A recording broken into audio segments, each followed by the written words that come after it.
7 days akong nakakatitir sa loob ng bahay. Pero ayaw kong masayang 7 araw kung wala akong pasok para dito. Iihi lang ng iihi. Itatanim ko yung lemongrass ko kasi may ugat na. Before I show it to you, please click like, subscribe, and click the notification bell para patuloy na masubaybayan ang totoo naming buhay dito sa Israel. Please watch this. Habang nakakatitir, magtatanim ako ng lemongrass. Ayan, 4 days na nakalagay dyan yung lupa para pinaarawan ko siya with asdod sand from the sea together with the carbonized rice hull. This is organic.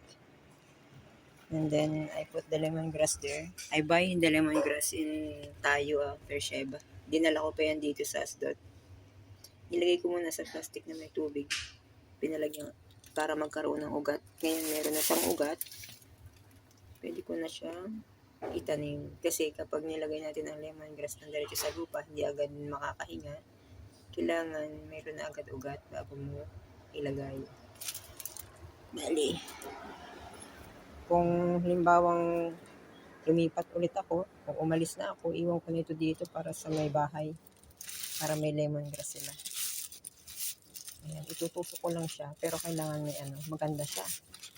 Ang ganda niya, naubos na yung tamang-tama siya. Oh, ang ganda ng pagkaugat niya. Oh. Mayroon na agad siyang anak. 3, hiyang na hiyang yan dito. Mukhang kutsilyo. Kailangan lagyan ko ng 3 butas. Hindi yung mismong itutusok ko yung lemongrass kasi may stress siya. Kailangan meron siyang space para sa paglubog niya. Yan. Tatanim ko muna ay yan ay buhangin yan. Isa. Ang ganda niya, oh. Didiligin ko nito mamaya. Hindi pwedeng i-push ng ganun. Mababali ang kanyang ugat. Kailangan hukayin mo siya. Yan. Kulang pa nga ito ng organic eh.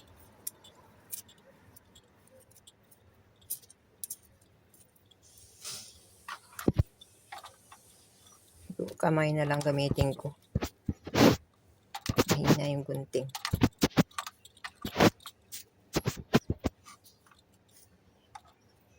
Yan, ganyan siya. Hindi siya pwedeng itulak kasi mababali ang ugat. Saka mo lang siya ganito.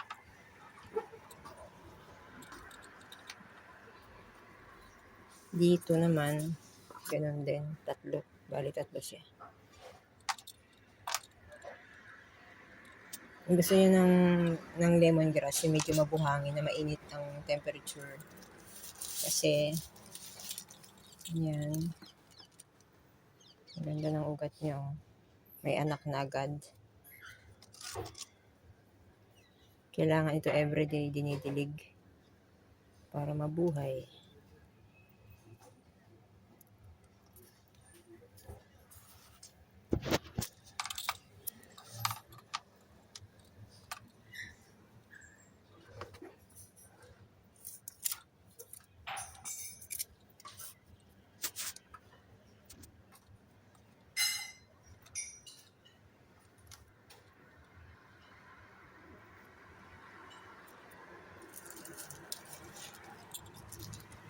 Bali 3.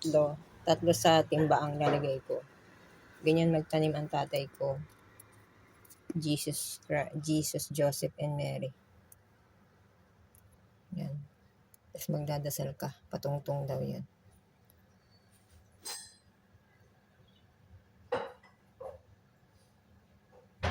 Ito, kailangan pagkukuha ng lemongrass, dahon lang, pugupitin nyo lang. Kung ihahalo nyo sa tinola, huwag nyo bubunutin yung katawan kasi wala nang kasunod. Ganun kami sa probinsya binubunot, kaya wala nang kasunod. Putulin mo lang yung dahon. Ang kunin yung pinakapuno. Ayan, kulang sa lupa ito. Kailangan dagdagan ko pa ito ng lupa. Pang isa. Hindi ko na ito kukunin pag lumilipat ako. Nililipat ko na mamatay. Pag ako pinalayas dito, may lemongrass na dito. Ganun naman dito sa hotel. Pag yun na isip-isipan, pinapatapon ka kung saan-saan. Kung hindi ka na gusto, daming dahilan, para layasin ka. kuno ganito, ganito, pero ang totoo ayaw na sa'yo. Tanggapin lang natin ang katotohanan, ganun lang talaga.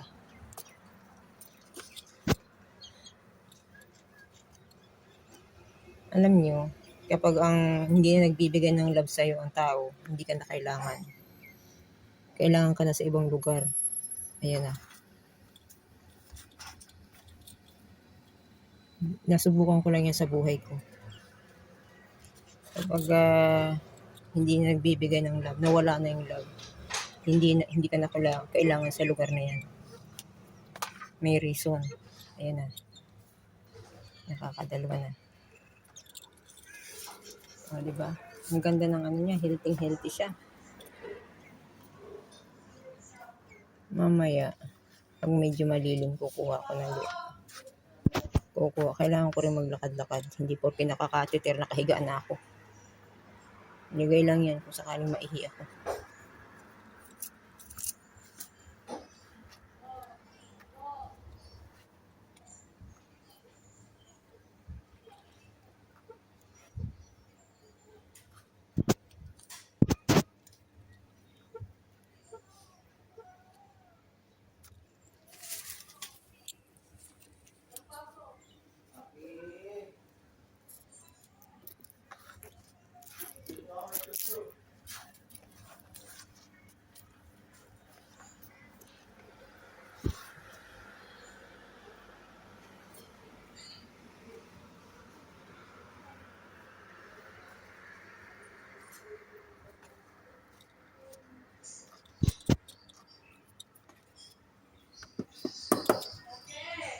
Ayan. Didiligin ko na siya ng tubig para mabuhay siya. Pero yung tubig hindi buhos-buhos.